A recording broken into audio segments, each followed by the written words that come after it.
어린이 난치병 중 하나인 뇌질환과 각종 장애 치료를 과거에는 양방에만 의존을 했었는데요. 요즘은 한방에서 근본적인 치료를 통해서 많은 분들이 호전을 보이고 계시다고 합니다. 그래서 오늘은 원인과 치료 방법을 알기 힘든 만성질환에 대한 한방에서의 관점과 치료 방법에 대해서 중점적으로 알아보도록 하겠습니다. 15년간 소아난치병을 전문적으로 치료를 하고 있다는 이곳. 오늘 소아난치병의 근본적인 치료에 관한 조언을 해주실 김성철 박사님. 서양의학에서는 뇌파 검사 그리고 MRI 검사 후 항경련제를 복용하는 것이 일반적인 방법이라고 들었습니다. 박사님의 견해는 어떠신가요? 서양에서는 뇌의 문제로만 바라보는 거예요. 뇌의 문제로 바라보기 때문에 소아들이 경련하는 원인을 뇌의 흥분, 그래서 뇌파로 확인하려고 합니다. 항경련제를 써서 우리가 경련이 100% 다 완화되는 게 아니고 50% 정도는 항경련제를 써서도 반응이 없고, 또 반응이 있던 친구들도 일정 기간 지나면 또다시 경련을 하게 되고, 그렇게 하면 양량을 늘리게 되고, 또 장기간 약물을 사용하다 보면은 뇌를 억누른 약을 쓰다 보니까 아이들의 면역 저하 또는 뇌의 발달의 문제가 발생을 많이 했습니다. 네, 박사님, 그렇다면 명류암 간질은 근본적으로 어떻게 치료할 수 있나요?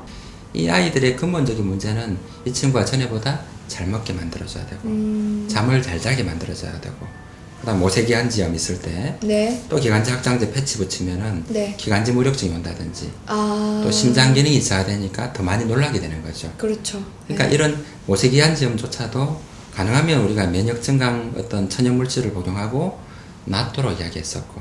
그렇다면 소아 간질을 겪고 있는 가정에 한 말씀 조언 부탁드리겠습니다.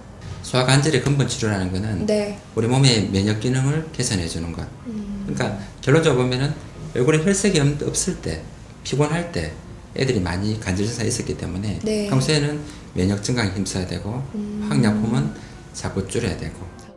최근에 본인의 의지와는 상관없이 눈을 자주 깜빡이거나 어깨를 움직이는 등 불규칙적으로 근육을 움직이거나 소리를 내는 틱장애 아동이 많이 늘어나고 있다고 하는데, 이러한 틱 증상을 가지고 있는 아동들은 ADHD나 그 밖의 다른 질환을 동반해서 가지고 있는 경우가 많다고 한다.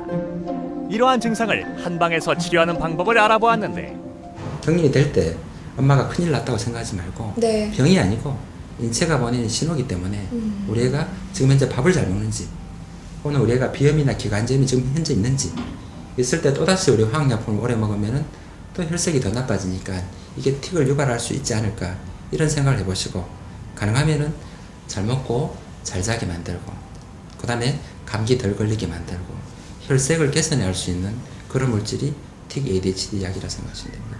특히 음성틱으로 고통받고 있는 학생들이 정말 많은데요. 어떻게 대처 방안이 있으신가요? 숙면을 취하면은 우리 아무리 건조한 사람도 푹 자게 되면 어떻게 됩니까? 윤기 나지 않습니까? 혈색이 좋아지지 않습니까? 이게 치료의 첫 번째로. 두 번째는 비염이나 기관지염에 덜 걸린다면은 모관 점막이 수분 공급되니까 전에보다 점막이 덜 건조하면 소리가 날 이유가 없습니다. 한방에서는 가벼운 감기로도 항생제 처방을 받는 국민 전체의 항생제 남용의 문제에 대해서도 우려하고 있다고 한다. 특히 난치성 질환을 가지고 있는 아동들은 고질적으로 감기나 비염, 천식 같은 만성적인 질환을 가지고 있으며 항생제가 더욱더 안 좋은 영향을 줄 수도 있다고 하는데, 항생제라는 것은 세균성 감염을 의심하는 거예요. 우리가 고열이 동반되는 어떤 고열이 동반된 어떤 노란 콧물, 고열이 동반된 어떤 노란 가래, 이런 부분들은 세균성 감염을 의심할 수 있기 때문에 항생제를 쓸 수 있습니다. 그러나 고열을 동반하지 않은 만성적인 어떤 콧물, 만성적인 가래는 항생제가 적응증이 아니고, 확인하는 방법은 지속적으로 항생제를 3주, 4주 먹었는데도 계속 달고 간다면 더더욱 항생제 적응증이 아니고 면역의 문제라는 확신을 가지시기 바랍니다. 가정에서.